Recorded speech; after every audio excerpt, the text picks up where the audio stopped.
Hello, I'm Carol Decker. Sorry, I will start that again.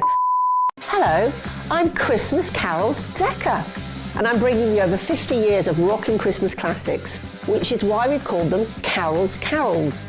Most of my choices have the word Christmas in the title, and they all definitely rock. I can guarantee you that my festive selection box will leave you wishing that it really was Christmas every day. So, where do we begin?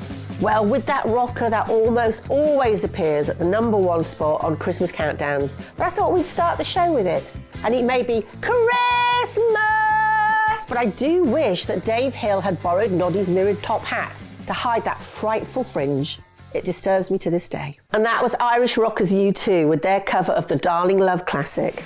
It's actually Darlene singing backing vocals with U2, but on her original 1963 version, the BVs are done by none other than Cher. So now it's time to jump forward to my favourite decade, the 80s. Wonder why that is. Christmas Wrapping by the Waitresses was released just in time for the festive fun in 1981, but it didn't chart or even have a video. So we're showing this slightly DIY cut-up made by a fan of the band. The song is a bit bar humbug, but it does have a happy ending, and it tells the tale of finding love in a supermarket on Christmas Eve whilst buying the cranberry sauce. I mean, we've all been there, right? I'm Carol decking the halls with boughs of holly. See what I did there? I think it's time for a quick break.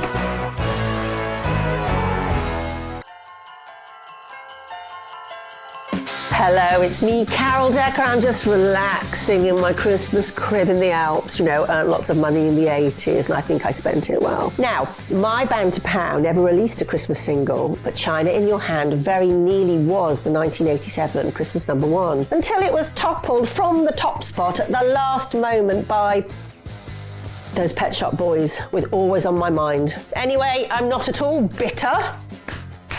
So, let's get back to my festive rocking countdown, which funnily enough doesn't include any songs by the Pet Shop Boys. Anyway, a duo that I am very happy to include are Ryan Gosling and Mark Ronson. They rocked out at the Oscars with guitar legend Slash, and here they are with festive fairy lights, a big tree, an orchestra, and a Christmas message for Barbie. Def Leppard's 2018 seasonal offering is followed by Elton John's Step Into Christmas next. His B-side, Ho Ho Ho, Who'd Be a Turkey at Christmas, doesn't seem to get played as often. Maybe I suspect because of its Santa-themed chorus of Ho Ho Ho, surprise, surprise, the bearded weirdy's just arrived. Elton was the biggest pop star on the planet in the 70s, and with a very busy schedule, so recording had to start very early for this video, hence Elton's mock yawning and checking his watch at the start. Have a look. My Christmas selection box really does have something for everyone, and there's loads more festive rockers still to come.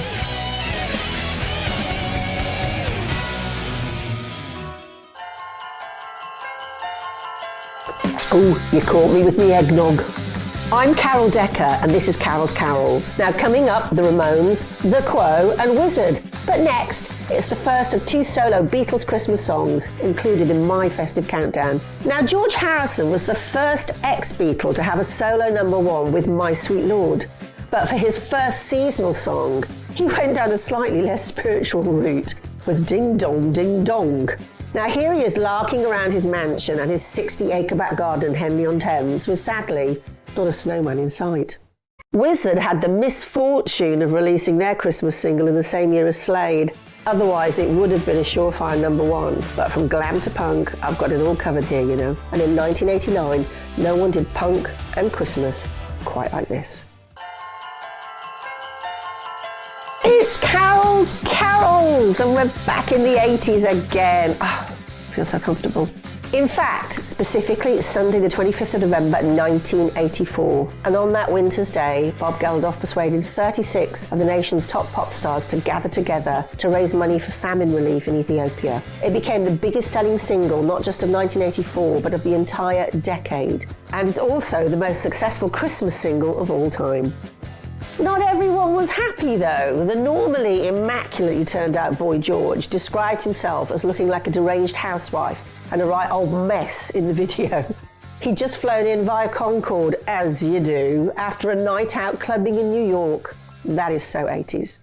If only a few more of you had bought Stop the Cavalry, It could have been the Christmas #1 in 1980, instead of There's No One Quite Like Grandma. No further comment from me needed.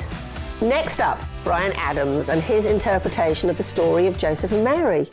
Carol's Carols continues with Sam Ryder, who said that he likes to relax after a hard day of being a rock star by playing with Lego. Should get him together with my son. Your Christmas to Me was only held off the #1 spot by another outing from Wham's Last Christmas. But it's already a surefire Christmas classic, so I reckon that Sam will be treating himself this Christmas to more Lego. Possibly a Lego Fender Stratocaster. In fact, I might get one myself. Welcome back. So, I've just had a quick Baileys on the rocks, and now I'm suitably refreshed. So let's crack on with my selection of Carol's Carols. Queen, John, Yoko, Bon Jovi. And they're all coming up along with Bob Dylan in a Santa hat. But now, we're back in the 70s with a band who made their chart-topping debut with 1964's You Really Got Me. The Kinks resisted the urge to dress up as Father Christmas until 1977. But sadly, their Christmas debut didn't make much of an impact on the chart, though they were up against it with the mighty Mull of Kintyre, which spent an incredible 9 weeks as a Christmas chart topper. Thank God it's Christmas! Thank God, or I wouldn't be here with you now, would I? So next up it's John and Yoko with arguably one of the most iconic Christmas songs of all time. Was it the UK's Christmas #1 of 1972, Carol, I hear you say? Sadly not, because little Jimmy Osmond beat them with Long-Haired Lover from Liverpool.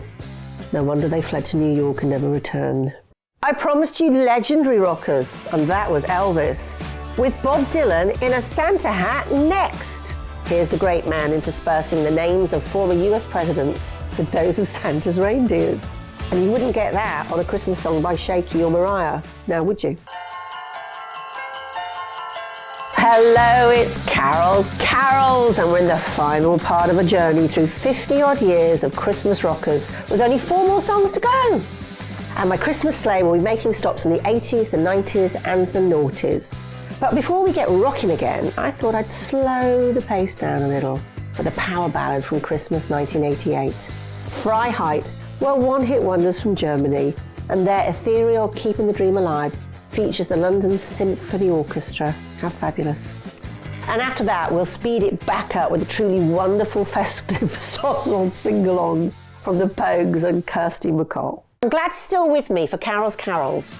Okay, Christmas checklist time. You've got the turkey or the nut roast in, stocked up on the booze or the non-alcoholic fizz, picked up the sustainable Christmas tree. So now who did you get round to help decorate it? Well, in 1994, John Bon Jovi's Christmas wishes came true when supermodel Cindy Crawford came over. Things seemed to have got a bit steamy, and the task in hand of decorating the tree was totally forgotten about. I didn't spot any other members of Bon Jovi in that video, did you? I expect that John forgot to mention to the band he was hanging out with one of the most beautiful women in the world. Okay, just one all-time Christmas classic left to go, and it's a cracker from 2004. Stand by.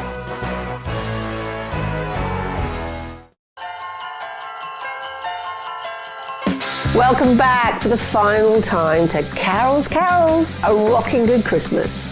Half a century of banging festive faves. And I thought we'd finish with The Darkness, as it's a celebration of all the things about Christmas: Santa, sleigh bells, presents, snow, a roaring fire, fairy lights, tinsel, mistletoe, mulled wine, a children's choir, and most importantly, rock guitars.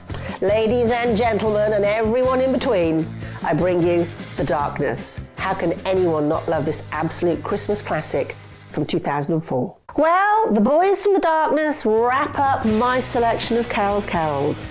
Legendary producer Roy Thomas Baker produced The Darkness' second album. And guess what else he produced? All my hit records. See what I did there? I made that all about me. It's a Christmas gift. We've had a truly rocking good time, haven't we? And we're all set up for the big day now. But always remember, if it's Christmas time, don't let the bells end. I certainly won't. I'm Carol Decker. I'll see you soon.